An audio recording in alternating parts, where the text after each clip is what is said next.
A palestra já vai começar, mas antes eu faço um convite para você. Se inscreva no nosso canal e clique no sininho para receber as notificações dos nossos próximos vídeos. Boa palestra! Realmente, bom dia a todos. Agradeço a presença, a disponibilidade para estarem aqui. Agradeço também a parceria da editora Paulus, que é um espaço muito importante para a psicologia analítica, para a psicologia junguiana, por receber a mim e a vocês nessa manhã. E quero começar fazendo uma apresentação breve de quem eu sou. Eu sou João Rafael Torres, sou analista junguiano, sou especialista em dependências, abusos e compulsões, em psicossomática também, e já há algum tempo eu me dedico a pesquisar as questões relacionais, as dinâmicas relacionais. E eu trouxe esse tema por ser um tema que acaba sendo muito presente dentro da minha atuação clínica. Eu vou poupar a todos vocês daquela pergunta infame de quem já traiu ou quem já foi traído. Vou poupar vocês dessa pergunta, até porque a resposta é uma resposta meio óbvia. Esse assunto ele é um assunto que permeia todas as relações, até porque é um assunto muito vago. Nós nunca sabemos exatamente definir como começa uma traição, o que de fato pode ser interpretado como uma traição. E é justamente por isso que muitas vezes esse tema acaba sendo evitado, por ser um tema que perturba a todos nós. E aí eu trago, para iniciar essa palestra, uma frase que ela vai se justificar ao longo aqui dessa manhã. Eu digo que só se trai a si mesmo. Tudo aquilo que nós podemos pensar em traição só existe em relação a nós, conosco, na nossa atuação individual. Para começar, é importante a gente destacar que, talvez até por toda essa mítica que existe em torno da traição, ela acaba se transformando num grande espetáculo. Ela vai mobilizar o humor, as piadas infames que a gente escuta por aí, vai mobilizar muito a arte, a partir de diversas manifestações. Podemos pensar em romances, podemos pensar em policiais e suspenses, podemos pensar em comédias, tudo fundamentado a partir desse tema do ciúme e da traição. E também mobiliza muito o imaginário de todos nós. A traição ela elege muitos bodes expiatórios. As pessoas, especialmente os traidores, e muitas vezes os traídos que de alguma forma superam a traição, acabam sendo apontados e viram tema, viram assunto para muita gente. Uma coisa também que permeia muito essa ideia da relação extraconjugal, da não monogamia, é uma associação disso com valores negativos. A gente fala em traição, a gente fala em desonestidade, a gente fala em adultério, que são palavras muito fortes para poder traduzir essa situação, e que são palavras muito associadas a um peso, a uma culpa, e que chamam para perto dos agentes que são atravessados por essa temática algum tipo de punição. E muito disso se deriva de uma confusão que se estabelece entre alguns conceitos como confiança, lealdade e fidelidade. Muitas vezes esses temas eles são apresentados como sinônimos, sendo que, de fato, dá para a gente explorar cada um deles e fazer uma distinção mais justa quando falamos aí de relacionamentos. Nós também temos um outro aspecto que é muito importante sobre a traição, é que a humanidade ela foi parida pela traição. Quando nós pensamos aqui no nosso modelo judaico-cristão, ocidental, que é o que nos rege com muito mais força, com muito mais ênfase, onde nós estamos mergulhados, nós vamos ter aí a humanidade sendo parida pela traição do paraíso, né? A traição dos homens em relação ao propósito de Deus. Nós vamos ter também atravessado nisso a ideia de Pedro e de Judas traindo Jesus. Mas, a partir da traição deles, que a história pôde ser de fato consumada, como deveria ser, né? E também a própria traição de Jesus na cruz, quando ele pede para ser afastado, né? Para que se afaste o cálice. De alguma forma, aquela traição era a traição de um propósito inicial da vida dele, era o caminho da vida dele, e soava, né? A gente pode interpretar isso como uma traição ao próprio Deus. Esse não é o tema que nós vamos tratar aqui, até porque esse é um tema grande, vasto, polêmico. Nós vamos tratar aqui das relações, especialmente das relações a dois. Também não vamos tratar do poliamor, porque isso é um outro tema muito que está muito em voga, mas que ele mereceria uma abordagem mais específica para que a gente pudesse tratar com mais justiça também. E tudo isso que a gente fala sobre traição deriva de uma coisa, de um ideal de amor romântico. A gente tem de entender a monogamia como uma conveniência. Dentre as conveniências que nós usamos para poder lidar com a realidade, a monogamia é uma conveniência também. Ela tem uma relação com uma convenção cultural, moral, temporária, e ela está sempre associada também a uma repressão.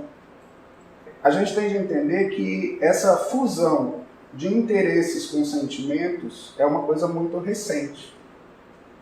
Por muito tempo na história, o amor ele era visto como um fator extraconjugal. As pessoas se casavam por interesse, por arranjos. Algumas culturas ainda mantêm isso vivo. É claro que, não sei, aí pode ser a minha ocidentalização que começa a duvidar de certas coisas, mas na cultura cigana, em algumas famílias árabes, de cultura mais oriental, né, elas ainda mantêm isso como um traço, ainda são fiéis a isso como um propósito, de promover casamentos arranjados, de determinar com quem os filhos devem se casar.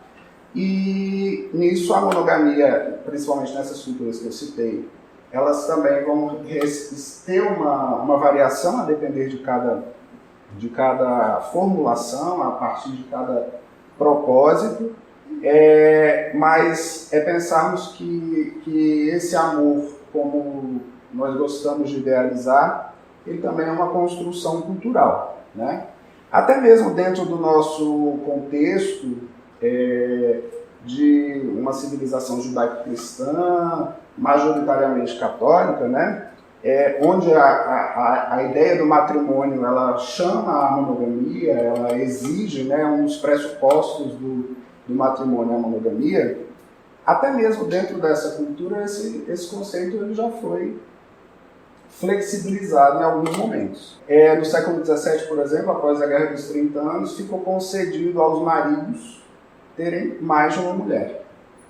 Porque a população tinha sido bem arrasada por essa guerra, precisava se repovoar.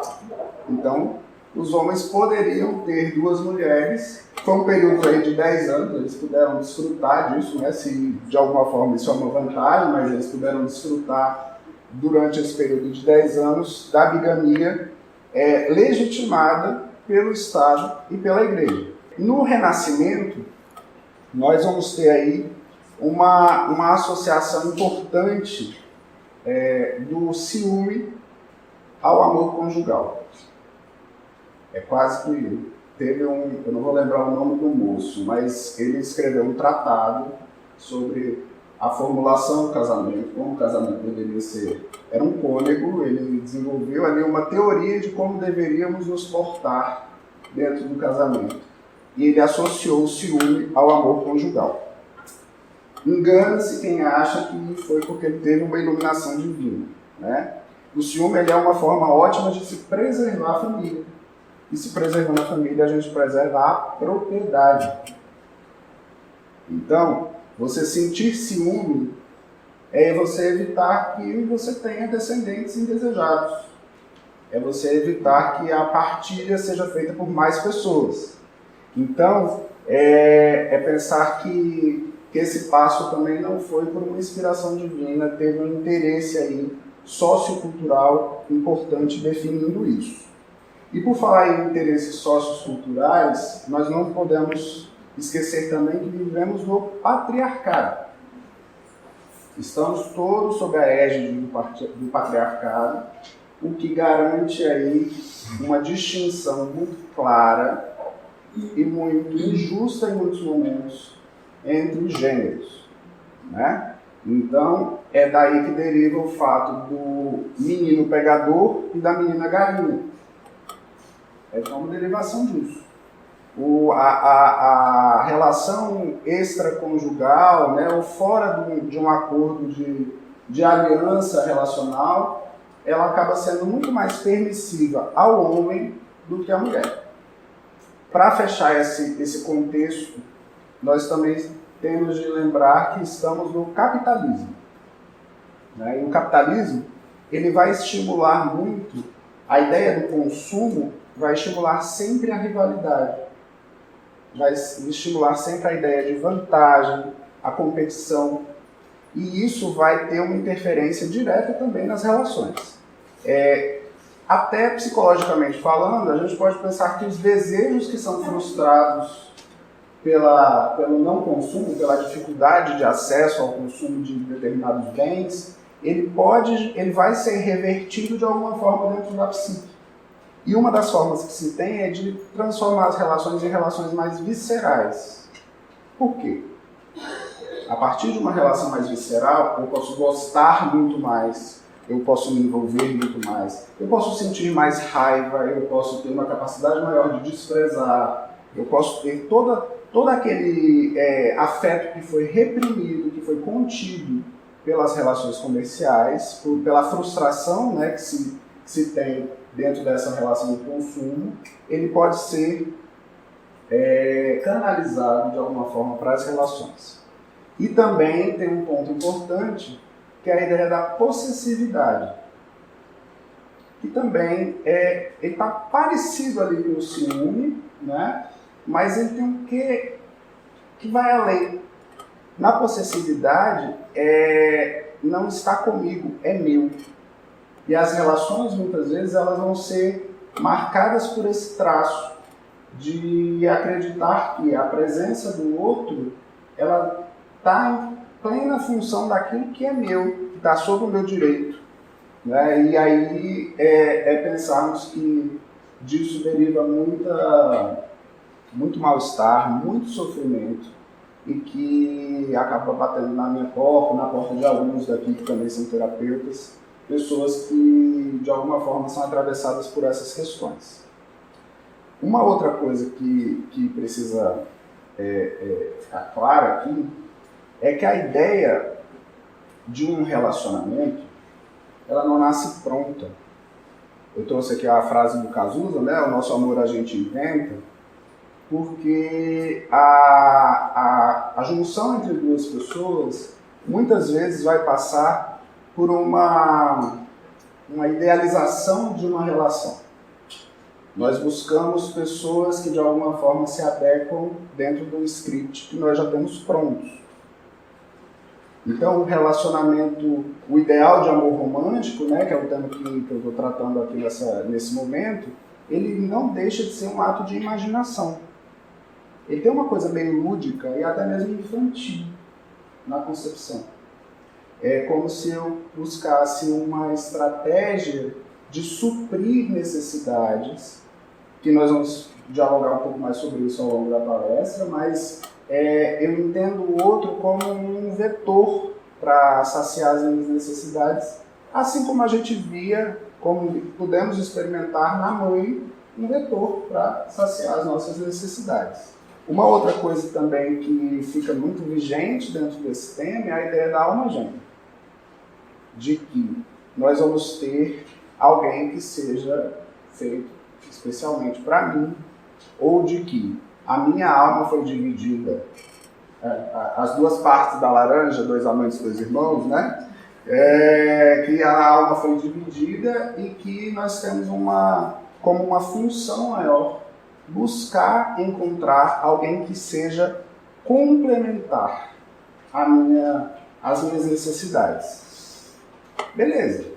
Manter essa ideia, que não é uma ideia de hoje, né, gente? Isso aí não foi Fábio Júnior que criou, isso aí Platão já defendia, mas pensar que muitas vezes nós usamos esse argumento para criar uma transferência para o outro, pegar aquilo que é da nossa atribuição e colocar na conta do outro, em vez de ter no complementar uma inspiração para que eu possa me desenvolver. E isso vai gerar sempre um vínculo simbiótico, um vínculo de dependência plena. É o que nós chamamos de apego. É eu depender daquilo para poder sobreviver. É eu entender que sem aquilo a minha vida vai ficar muito ruim, muito difícil e que eu tenho que fazer o que for necessário para a manutenção daquela relação. Quando nós pensamos no você nasceu para mim, que é esse ideal de eu encontrar a pessoa que se adequa justamente às minhas necessidades, nós vamos ter um questionamento pertinente, né? Ou nós somos pessoas muito especiais, incríveis, que assim, o cosmos, Deus, a criação gerou um ser exatamente perfeito para as minhas necessidades, ou então eu sou um desgraçado, né? Eu sou uma pessoa que eu não tenho nenhum tipo de capacidade de desenvolvimento e aí eu preciso de uma outra pessoa para poder me chamar e ver quem eu sou de fato. Então, tentar encontrar um meio termo entre essas duas histórias é algo que é um dever de todos nós, apesar de a gente se esquivar bastante desse dever. A tendência natural, e aí assim, não é...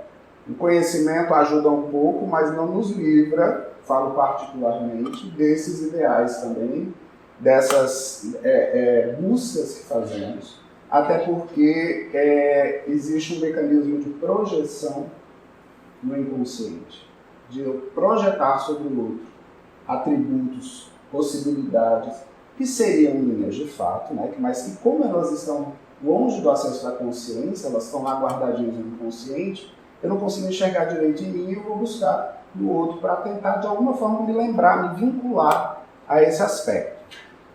Toda essa dinâmica, ela vai criar, ela nos chama, ela nos inspira a criar um mito próprio para as nossas relações.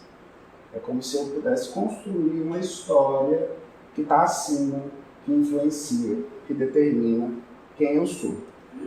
E tudo isso se dá porque nós precisamos escapar a uma das coisas que mais tememos dentro da nossa história, é o desamparo. A gente teme muito a ideia de não termos com quem contar, de não termos aquelas pessoas, aquelas situações que nos deem um lastro viável para que eu possa me sentir minimamente seguro. A ideia de uma solidão suficiente é um grande desafio para todos nós. De entendermos que nós podemos estar sós e, ao mesmo tempo, bem acompanhados. Né? De que eu não consigo viver a solidão aponta para questões que são questões mais profundas e que elas vão mostrar uma dificuldade dentro da nossa maturidade, do nosso amadurecimento. Quando eu projeto sobre o outro muitas expectativas, eu estou comprando um problema para mim. Porque o outro vai ser sempre o outro. Né? Eu não posso esperar que ele esteja plenamente disponível, que ele seja suficiente para toda a minha demanda.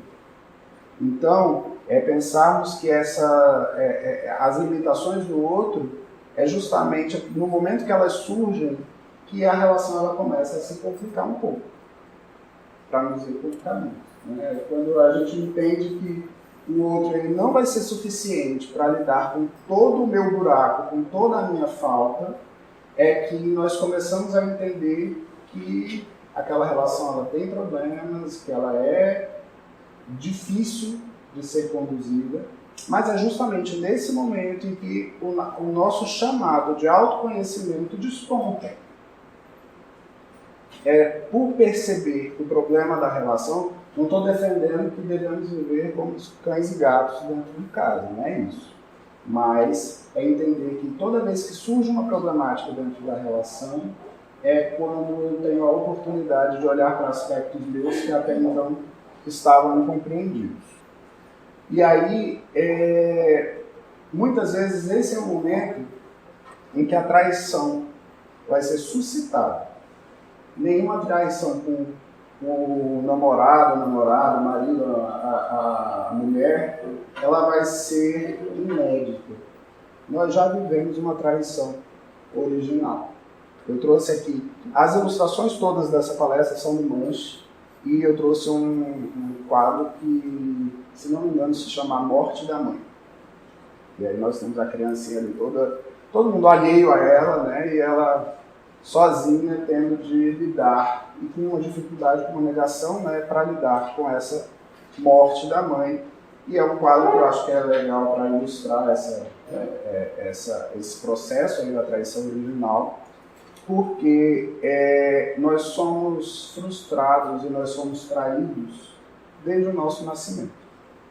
Pensa bem, a criança está lá bonitinha, guardadinha, quente, não sente fome porque a alimentação já está lá, né? Não, tudo está garantido para ela, ela está no lugar mais seguro do mundo. E aí uma hora ela é tirada lá de dentro. Mas esse é o desenvolvimento natural, se ela não tirar, morre. Claro, né? Mas a gente pode pensar esse momento como um momento de traição também. É um momento em que se chega a uma frustração onde nós somos exigidos a lidar com aspectos que até então não eram concebíveis. Aprender a respirar.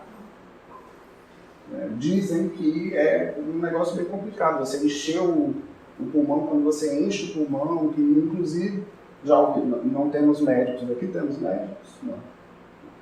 Não posso falar. Eu já ouvi, não vou lembrar de onde, que o choro vem muito da dor, da expansão dos pulmões. Né? Quando o ar entra, aquilo gera um mal-estar muito grande. Então, assim, pensar nessa separação inicial é daí que vai nos orientar um cerne de desamparo e também de desconfiança. É claro que a criança ela não tem uma elaboração disso, ela não tem consciência para suportar essa informação como uma informação. Mas a assimilação do que ela sente vai de alguma forma ser encaminhado para isso. Né? E é pensar que a desconfiança e o desamparo eles também vão ser a base do ciúme. O ciúme, que nós vamos falar um pouco mais adiante, ele parte da ideia do desamparo e da desconfiança. Né? É claro que de uma forma um pouco paranoica, né? Tem um fundo paranoide no ciúme, é uma universalização dessa ideia de transferência da perda. Né? Assim, é como se a perda que eu vivi lá atrás ela vai sendo endossada nas experiências da vida e eu vou, de alguma forma, quando eu encontro o outro e com ele começo a desenvolver algum tipo de vínculo, o ciúme ele vai se manifestar porque, no fundo, eu estou fantasiando sobre o dia em que eu vou ser abandonado, o dia em que eu vou ser preterido, e isso vai trazer em si uma desconfiança. Temos uma segunda traição muito marcante dentro do nosso desenvolvimento, que é a traição da inocência. Que é o dia em que nós descobrimos que o mundo talvez não seja tão legal como imaginávamos. Né? É o dia em que nós vamos descobrir que as pessoas não estão todas à disposição para saciar as nossas necessidades. E nós vamos ter de sofrer para ter algum tipo de conquista. Todas essas descobertas, elas são vividas com muita dor pela criança. A criança ela vai interpretar isso de uma forma muito fatal, às vezes, né? Ela não consegue conceber que ela não é o centro. É a ideia lá da ferida narcísica do Freud, né? De que quando a gente desperta de que não somos o centro do mundo, que as coisas não estão convergindo o tempo todo para a nossa imagem, isso nos impacta de uma forma negativa, né? E aí, assim, muitas vezes nós vamos ter nesse despertar também a ideia de que o outro é falso, de que o outro não é bom, o que alimenta também aquela dinâmica da desconfiança. Nós tememos muito os triângulos amorosos porque nós esquecemos, ou talvez para esquecermos, que vivemos um triângulo amoroso na relação pai, mãe e filho. Para as crianças que têm pai, mãe e filho, e todas têm, mesmo quando o pai falta, quando a mãe falta, existe ali uma triangulação entre esses três personagens que vai ter uma determinação de vários aspectos da vida, principalmente os aspectos relacionais. Eu fiz aqui, há alguns meses, uma palestra sobre o risco de casarmos com os nossos pais, tratando especificamente desse tema, né? Mostrando como as nossas dinâmicas relacionais são afetadas pelas relações parentais que nós presenciamos e com as quais também convivemos. No triângulo, nesse primeiro triângulo amoroso, a criança ela tem uma chance importante de lidar com o seu semelhante. Então, assim, uma menina tem a chance de lidar com a mãe, que pertence ao mesmo gênero, e com isso ela vai ter pontos de semelhança que vão ser importantes para ela se edificar, mas também com o seu oposto, com o seu diverso. E isso vai fazer com que toda a formulação dela das dinâmicas relacionais tenha uma contribuição enorme, né? Até porque o outro, quando ele se apresenta para nós, ele é diferente. Até mesmo nas relações homossexuais, o outro é outro. Ele vai trazer traços, ele vai trazer situações que, se eu não lido bem com o diferente, vai ser muito difícil para poder ter uma convivência saudável. Uma outra coisa é que também, assim, não é só a relação da mãe com o filho, do pai com o filho.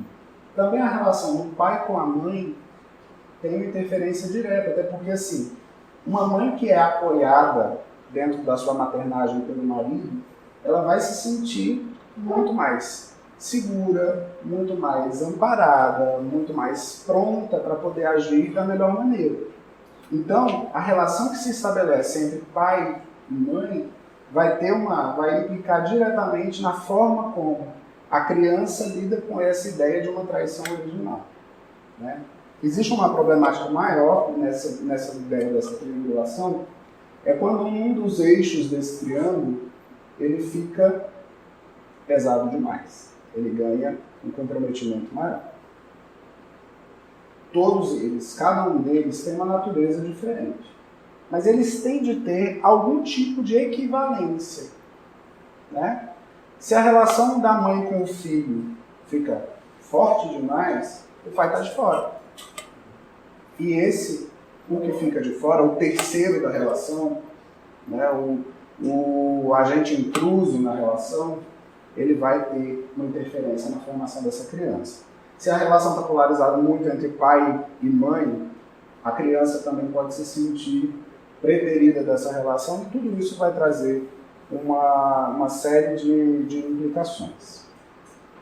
A traição também, ela se dá a partir da traição dos pais. Aqui, até então, eu estava falando muito da interpretação da criança sobre tudo isso. Mas agora eu começo a falar da forma como os agentes adultos, né, deveriam ser responsáveis por uma condução mais razoável dessa dinâmica familiar, como eles podem ter uma interferência. E aí, muitas vezes, os pais eles são traidores dessa criança. São pais que vão buscar, no vínculo com a criança, atingir o outro.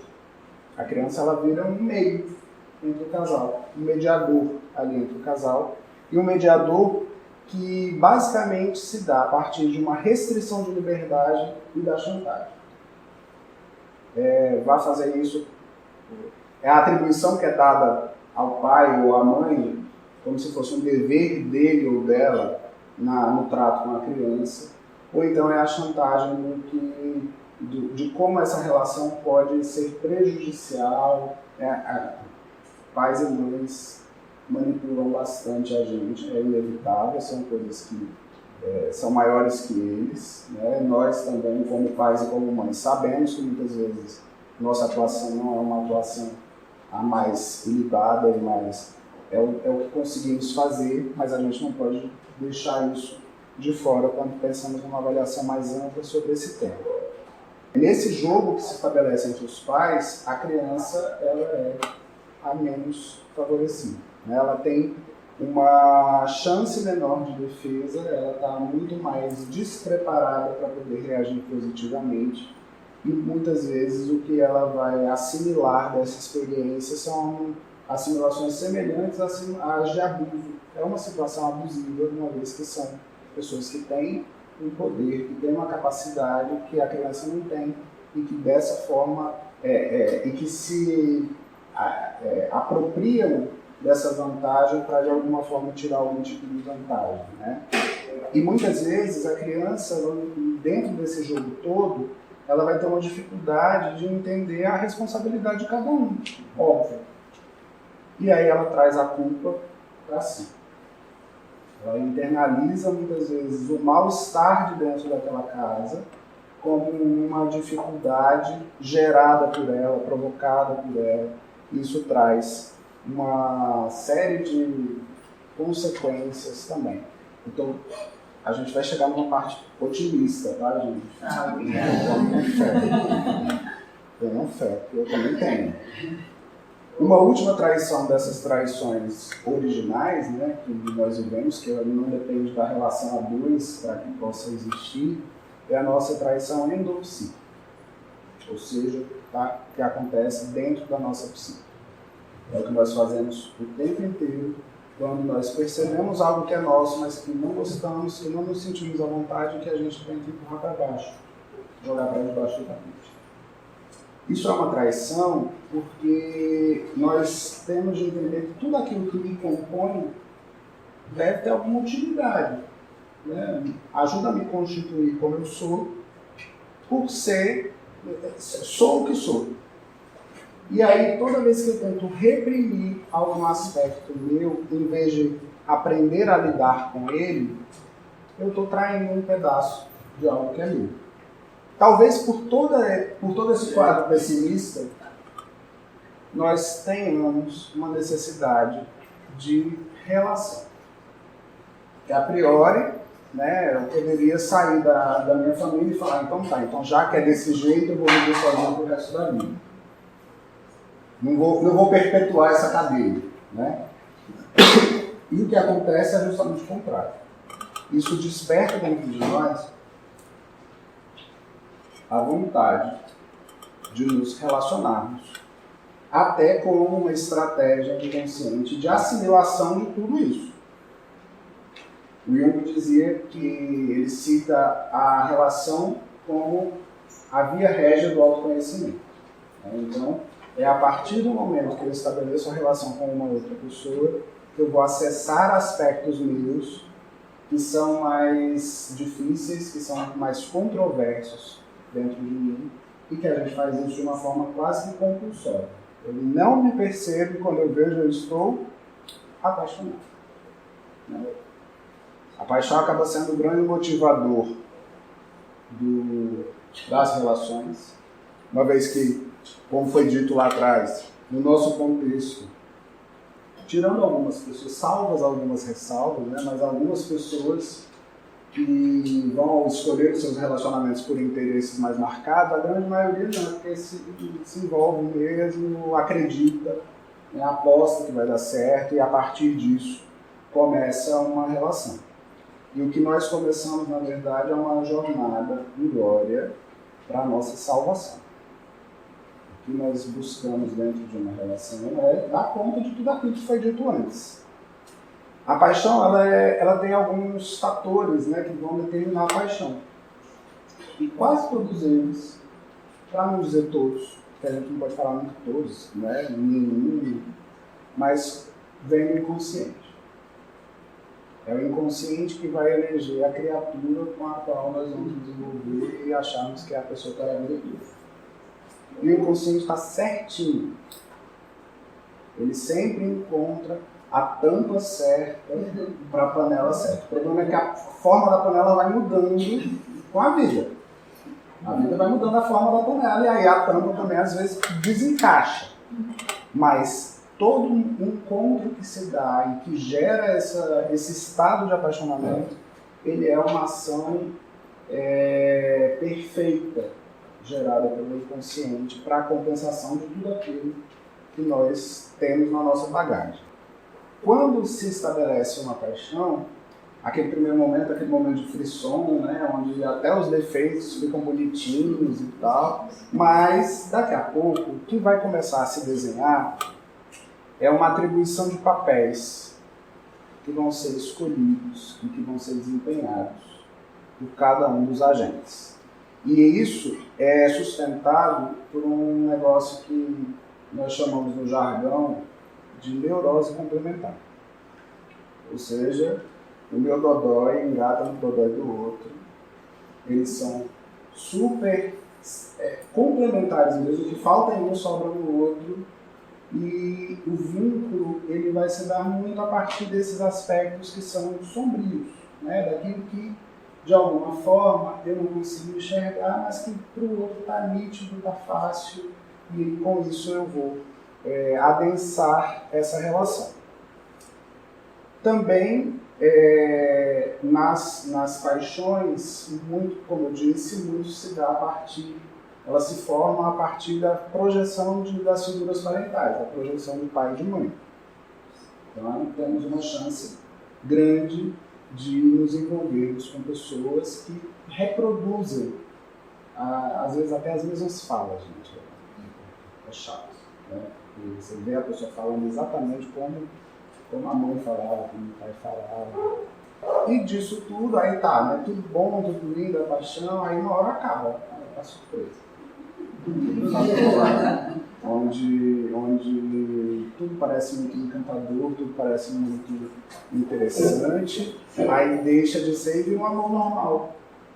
Aquele amorzinho cotidiano, né?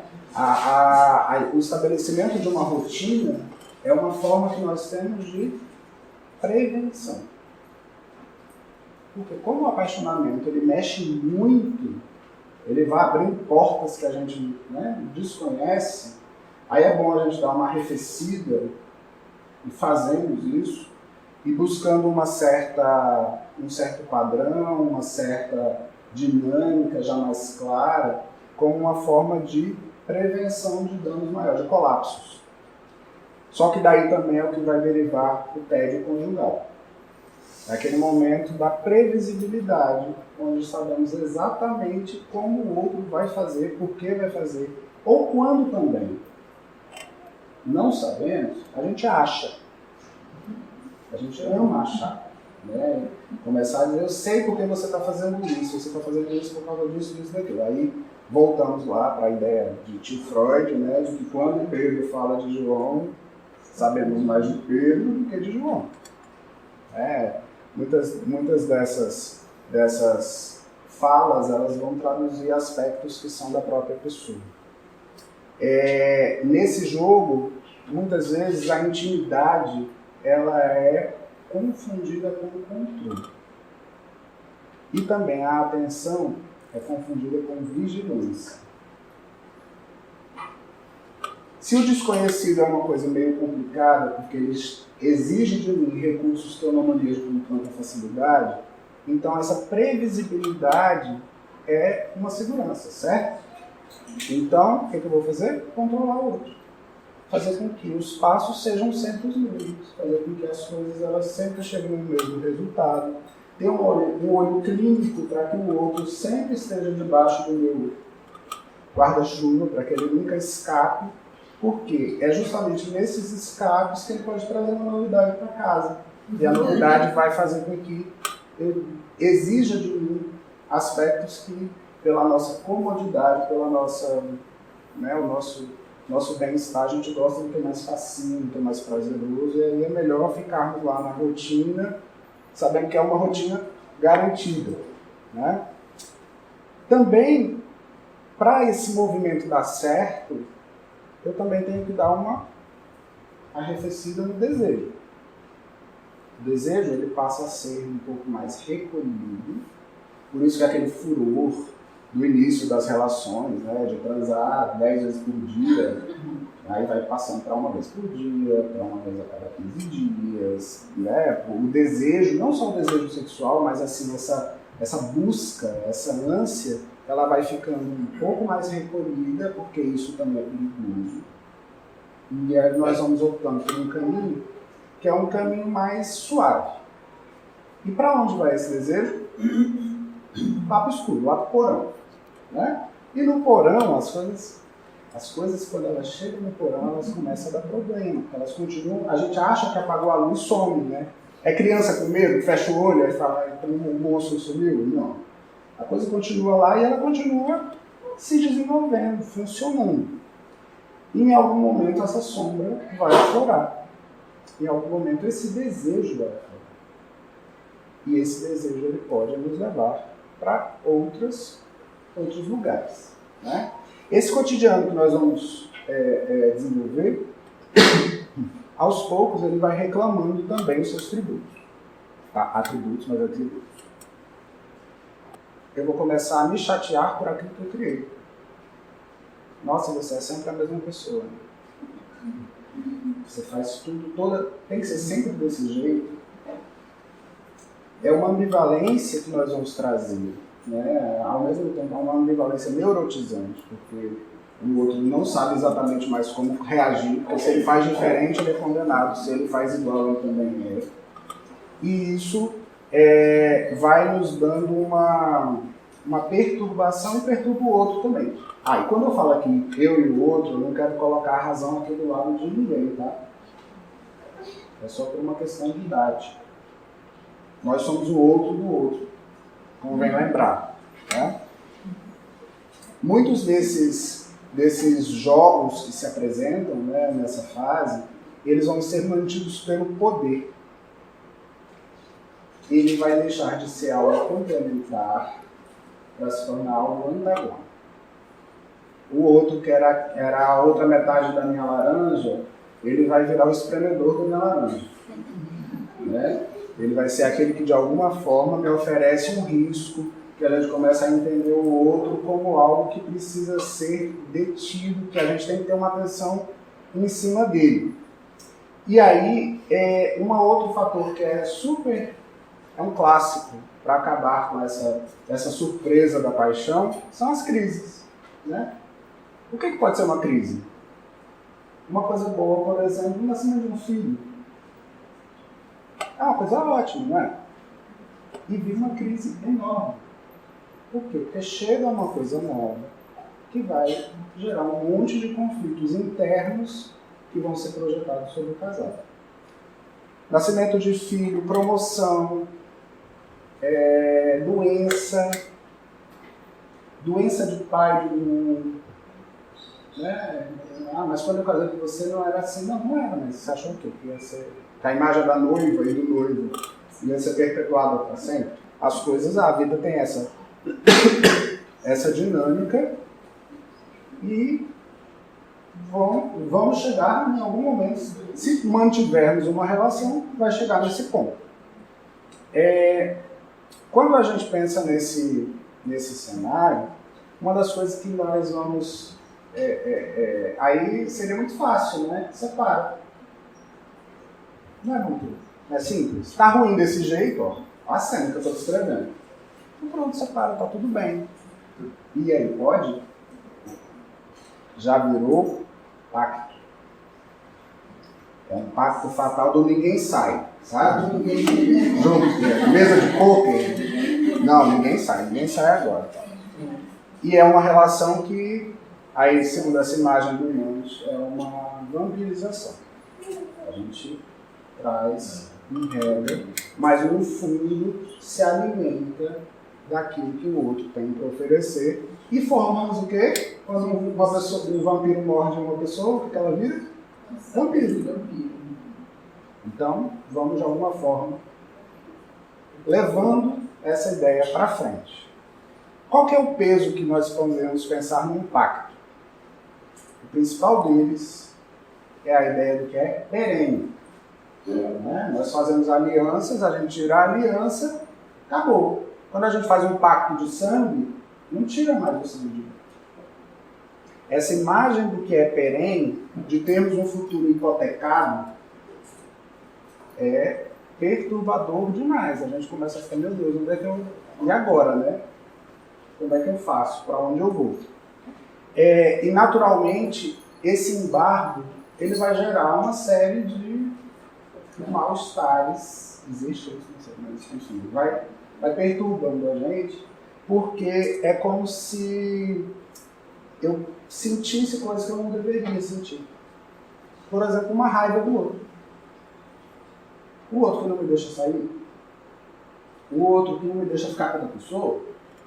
O outro que fala o que eu devo fazer, o que eu não devo fazer. Essa raiva, e vários outros desses afetos que a gente não gosta nem de falar o nome, elas vão se manifestando, só que eles vão ficando inconscientes. E aí quando eles escapam da forma mais torta possível. É assim, é aquele evento aparentemente banal que a pessoa tira o saco, carrega nas costas e joga em cima do outro, com tudo. Com todas as coisas que permearam essa história negativamente, né? O que a gente está fazendo nesse movimento é uma tentativa de reintegração do tosse. Eu estou, de alguma forma, provocando o outro para que ele fale assim, não, então pronto, então vai viver sua vida, né? E ficam os dois esperando por esse momento. E muitas vezes, assim, sem ir além dessa raiva, a raiva existe, o mal-estar existe. O que eu vou fazer com essa raiva e com esse mal-estar é que é o problema. Então, querer viver uma vida onde não existe nenhum tipo de dissabor, onde não nos questionamos, onde é viver uma vida falsa, viver uma vida fajuta. Agora, como nós vamos lidar com esse mal-estar é que vai ser o que vai determinar o bem-estar e também o êxito de uma relação. O mundo ele é muito conservador. Esse mundo que nós vivemos hoje, ele traz consigo esse peso, né, de ser muito conservador, de ser muito cheio de regra, de ter uma moral muito rígida, o que piora a nossa vida, que a gente gosta de lidar, né? A gente gosta do errado. Graças a Deus, gostamos do errado. Porque assim, é a partir do limite que é imposto, que eu tento transcender esse limite, que eu vou ter desenvolvimento. Então a mãe fala assim, menino, não sobe aí que você vai cair. Porque ela tem medo de que ele caia, porque se ele cair vai ser problema para ela. Então, aí o menino vai e sobe. Aí ele vira e fala, eu deu conta. Né? Ele de alguma forma ele está mostrando que ele vai vencendo fases como um jogo. E isso é um perigo dentro da relação, porque tudo aquilo que é proibido ganha um pouco. Onde que vocês acham que faz mais sucesso numa revista pornográfica? Numa borracharia ou num colégio religioso? Por que será? Proibido. Porque na borracharia já tá, todo mundo já sabe que tem ali, não tem ninguém para vigiar, não tem ninguém que diga que aquilo não é certo. A imagem da censura ela não se faz presente, então as coisas elas ficam mais suaves, ficam mais razoáveis. Numa relação você falar que o outro não pode, o que ele vai querer? Ele vai querer ir além do limite, porque ele quer o desenvolvimento dele. Não é porque é safado, é porque ele quer crescer, todo mundo quer crescer. Tá? E aí, a atitude que muitas vezes nós usamos para poder lidar com esse pacto é a boca fechada. O silêncio que encobre tudo, que vai, assim, vai negar, que vai perturbar. O silêncio é desonesto. Talvez o silêncio seja a grande traição. Porque a partir do momento que eu silencio, eu não só tiro do outro a certeza, mas eu abro a cabeça do outro para todas as fantasias. Nós não ficamos sem respostas. Quando eu não tenho uma resposta que venha da boca do outro ou de um fato, eu vou criar uma resposta. E aí eu vou criar a resposta a partir de qual base? Das que eu tenho. Não posso criar a partir de tudo que eu não tenho. Eu vou usar as minhas referências para poder criar, para poder dar um encaminhamento para aquela situação. É o que a gente chama, dentro da psicologia analítica, de força autônoma dos complexos. Eles respondem, eles agem, eles buscam situações que o corroborem.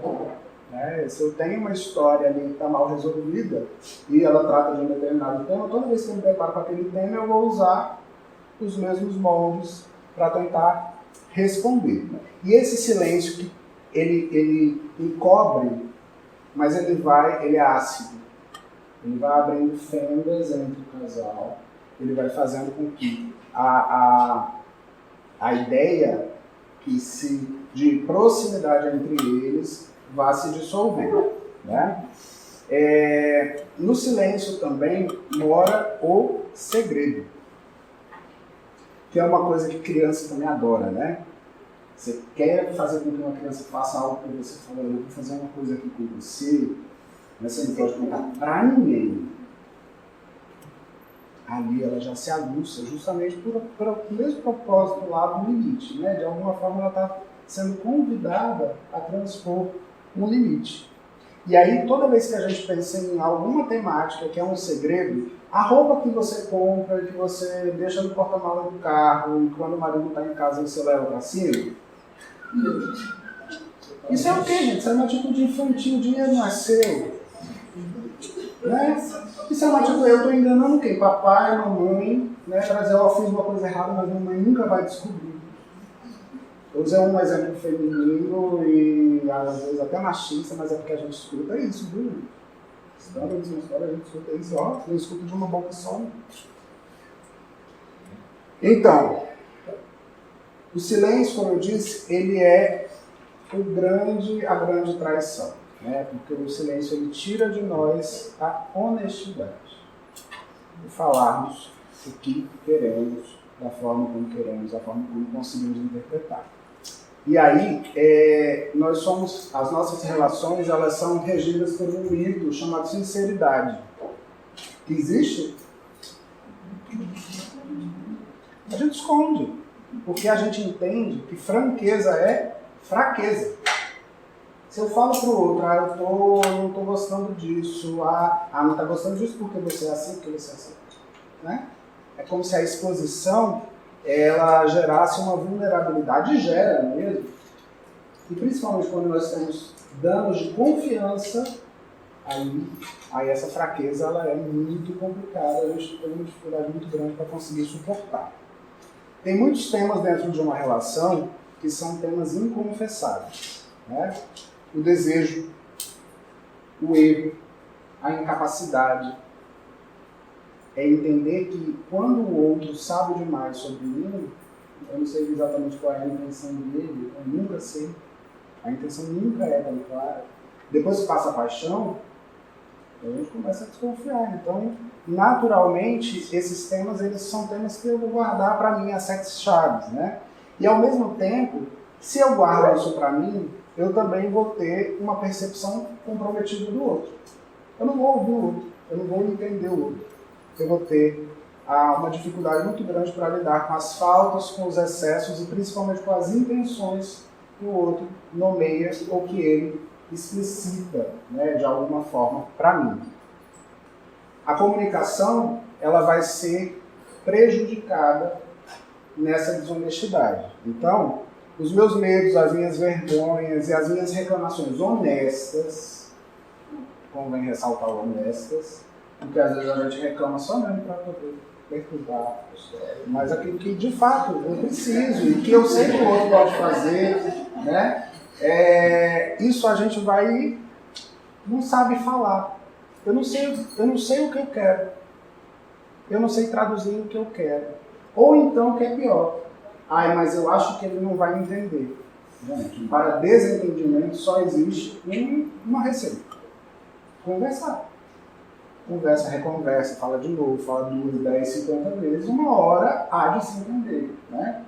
Mas aí a gente começa a entrar na ideia do pressuposto e fica com um caráter muito defendido diante das dificuldades, das coisas que se apresentam ali como o ranço do casal, né? A coisa fica muito, não vou nem falar isso, porque eu sei que não vai trazer resultado nenhum. Uma outra coisa que é super desonesta, essa desonesta mesmo, é o sexo. É assim, começo de uma relação, o sexo é um, a relação vai se aprofundando, o sexo vai mudando, né? Até porque, por conta daquela ideia das projeções e tal, a gente começa a ver outra pessoa ali. Várias. A mãe, por exemplo, né? Se você tem uma relação muito de dependência muito grande, de entrega muito grande e tal, ninguém transa com a mãe. Então, aquela pessoa, aí surgem os tabus sexuais, aí surge o silêncio sobre o sexo também. O que não pode ser dito, o que pode magoar o outro, né? E esses aspectos, eles vão dissolvendo aos poucos a espontaneidade e a intimidade do casal. Se a gente fala em desonestidade, nós vamos ter de falar de uma outra coisa que não é exatamente o oposto, mas que tem que está do outro lado da história, que é a confiança. Se eu sou desonesto com alguém, como é que eu vou conseguir confiar? Como é que aquela pessoa vai conseguir confiar em mim diante daquilo que eu já apresentei para ela? A suspeita, então, ela vai aparecer como o primeiro indício da quebra de confiança. Confiança que é eu saber que tem um plano comum com o outro. E que a partir daquele plano comum, cada um vai fazer a sua parte, cada um vai dar o seu pedaço e vamos chegar naquele objetivo. Quando a suspeita aparece, é sinal de que aquilo que deveria ser dito não foi dito, né? Na desconfiança, o peso que ela tem, a coisa que perturba a desconfiança, é a sensação iminente de abandono. Eu fico o tempo todo ali prevendo a situação que vai fazer com que a relação rompa e ao romper que a gente se perca, né? Nessa altura do campeonato, o ideal romântico já foi para as futuras. Eu já estou, de alguma forma, vivendo uma ruína daqueles ideais que foram prospectados inicialmente. Eu vou tentar refazer a partir dessas ruínas alguma coisa. Mas a ideia do para sempre, a ideia do só meu, a ideia do perfeito já foi embora. E aí, a partir também da desconfiança, dessa mácula da desconfiança, que vai surgir o ciúme, né? Que, como eu disse lá atrás, ele é uma defesa que nós temos, uma defesa paranoica, né? Que vai ficar ali o tempo todo à espreita, à expectativa de algo, pelo medo dessa traição. E aí vamos para o ciúme. O ciúme ele é uma das emoções que está no rol das emoções primordiais. A gente sente ciúme. Ciúme é importante, porque ciúme ele fala de uma defesa daquilo que é importante para a gente. O problema é que a gente usa, inclusive, eu coloquei aqui o termo zelo, que vem do mesmo radical do ciúme. Zelar, em espanhol se fala celos, né? Que tem uma proximidade fonética muito grande com a ideia do zelo, e não tem como escaparmos do ciúme. O problema é a medida do ciúme. É o ser ciumento que mostra ali um traço na personalidade da pessoa ou viver em momentos de ciúme. O ciúme ele vai estar muito focado em suposições. Não precisa do fato. Para a pessoa que é ciumenta, que tem um traço do ciúme vivo, ela não precisa do fato, não, ela já sabe. O fato é dispensável e o fato é frustrante, inclusive. Quando você pega e mostra o celular e fala, não, não tem nenhuma mensagem, a pessoa, o ciúme ele tem esse efeito rebote que é chamar vergonha. As pessoas elas dão um chilique, um achaque por conta do ciúme e depois elas ficam profundamente constrangidas.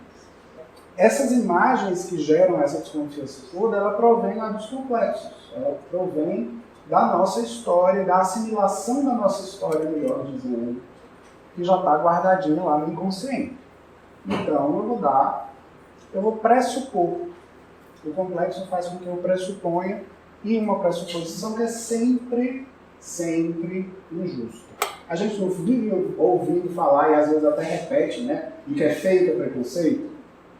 Mas a gente é feito de preconceito. Não conseguimos olhar, eu não consigo olhar para essa câmera que está me filmando sem buscar dentro de mim algum registro de alguma coisa que se assemelhe a isso, ou à função que ela tem, e dê a ela uma classificação. Então, a gente vive isso o tempo todo, mas é isso que vai nos colocando no buraco. Né? Assim como socialmente também é o preconceito, que vai afundando a sociedade, na vida psíquica funciona de uma forma muito semelhante. Sempre que o ciúme aparece, o vínculo que é estabelecido ali no casal, ele vai ser afetado por emoções e conteúdos sombrios. Ele vai ter ali uma representação daquilo que foi negado dentro da minha história. E aí, especificamente nesse aspecto, eu vou falar da sombra. Eu me refiro à sombra como a sombra daquilo que é difícil, né? Daquilo que foi, do que poderíamos chamar de recalque, né? Do que foi recalcado dentro da nossa história porque a gente não conseguiu suportar. Tá? E isso naturalmente gera um comprometimento grande para a relação. Uma outra coisa que é interessante também, ressaltar aqui sobre o ciúme, é o ciúme do ex e da ex, né? Que é um clássico. E que ela fala muito da forma como a gente se avalia, da menos-valia que muitas vezes temos, e que a gente naturalmente se compara, porque quando eu coloco as minhas competências, as minhas atribuições em xeque, né, quando eu falo do outro, quando eu fantasio alguma coisa sobre o ex, o que eu estou colocando em xeque aí são essas minhas competências, essa é a minha capacidade de viver bem uma relação. É uma comparação não legal. E uma outra coisa aqui que eu destaquei é a sedução como ferramenta, a sedução como ferramenta para despertar o ciúme. Super comum também. A pessoa sabe que está provocando ciúme no outro. E que o outro vai reagir como um ciumento, né? Ele vai fazer chilique, ele vai cobrar, ele vai cercear, e aí isso também é uma implicação direta lá dos complexos. Às vezes a pessoa ela precisa estar nesse lugar, que é um lugar de vulnerabilidade diante do outro, que é um tema também que já conversamos aqui sobre o masoquismo, né? Um dos traços do masoquismo é isso, de alguma forma provocar o ciúme do outro para que o outro venha lá e taxe. O Eduardo Ferreira alguma coisa, no final do vídeo. Ele tem uma obra super bacana sobre ciúme, e ele criou aí uma engrenagem do ciúme, né, que começa com a frustração por um amor não correspondido, ou não correspondido na altura do que eu esperava, né? Às vezes a pessoa até corresponde, mas não era do jeito que eu queria. Que vai ativar uma raiva tanto do rival, do terceiro, quanto também do ser amado. Isso vai despertar medo, angústia e ansiedade, porque eu preciso fazer alguma coisa. Não adianta, eu sei que a pessoa está fazendo algo contra mim, eu tenho que tomar uma atitude. E isso vai gerar esse trinônio de medo, angústia e ansiedade, só que eu não sei o que fazer. Aí o que isso gera? Além dessa sensação de impotência, dessa dessa minha indefinição vai gerar uma angústia muito grande. Eu vou ficar com aquele nó amarrado, dizendo que algo precisa ser feito e sem saber exatamente que tipo de encaminhamento dá. A sensação que se tem é uma sensação de desespero e de abandono. E aí, uma vez que é acionado desespero, abandono, rejeição, eu vou buscar meus recursos onde? Lá na imagem daquela criança, lá no começo da história. Então eu vou ter uma atitude que é uma atitude regredida. Eu vou... por isso que quando a gente vê uma cena de ciúme de longe, né, a gente vê aquela coisa meio patética. Né? Por que está fazendo desse jeito comigo? Gente, você não sabe, né? Enfim. E aí forma esses quatro, a gente separa esses quatro emoções que são fundamentais dentro da ideia do ciúme, que é a insegurança, o medo, a ansiedade e a angústia. Nem tudo é só ciúme. Por quê? Porque o ciúme, ele vai ser, muitas vezes, o encaminhamento que eu vou dar para outros afetos que são mais complicados. Então, para eu não lidar com a raiva, eu converto a raiva em ciúme. Para eu não lidar com a inveja, eu vou converter a inveja em ciúme. Para eu não lidar com aquelas coisas que são mais perturbadoras e que exigem mais de mim, exigem uma atitude de maior prontidão, eu vou fazer um deslocamento, e esse deslocamento vai ser uma espécie de travestismo dos afetos, tá? Uma outra coisa é que o ciúme, ele pode ser uma representação de uma projeção minha. Por exemplo, um desejo de traição que eu nego. Eu também queria trair, aí eu começo a enxergar no outro, você está me traindo, né? Porque no fundo, quem estava querendo estar naquele lugar era eu. O Freud, ele faz um estudo, um ensaio sobre o ciúme, onde ele coloca, inclusive, o ciúme como uma forma de lidar com a homossexualidade proibida. Então, no fundo, eu estou fantasiando a sua relação com aquele cara, porque no fundo, quem queria o cara era eu. Então, é coisa de tio Freud, mas tio Freud também sabia das coisas. Uma outra forma que a gente tem de encaminhar o ciúme é a partir da racionalização, né? Que é desqualificar ele. Não, isso aí não me afeta não, né? É tentar colocar a coisa de uma forma mais dissimulada, desqualificada. Ou a partir de uma reatividade, que é o desprezo, que é o matar a pessoa. Eu não estou vendo isso. E não por uma negação, porque a negação é o nosso próximo ponto. É desprezar mesmo para poder combater o desprezo que eu estou interpretando. Se a pessoa está querendo o outro e não eu, de alguma forma ela está agindo com desprezo comigo. Então eu vou fazer como? Eu vou desprezar também. Às vezes não é sempre com a mesma moeda. Claro que não, né, gente? A gente chuta o dedinho do pé, a gente não vai chutar a coxa. A gente vai chutar onde é sensível. Né? Então, vai buscar ali uma situação que seja uma situação de vulnerabilizar o outro para que ele também experimente o desprezo que ele está projetando sobre mim. Eu espero que você esteja gostando do conteúdo. Se tiver, compartilhe entre os amigos e também se inscreva no canal, clicando no botão de inscrição e em seguida na sinetinha para que você possa receber as notificações das nossas próximas publicações.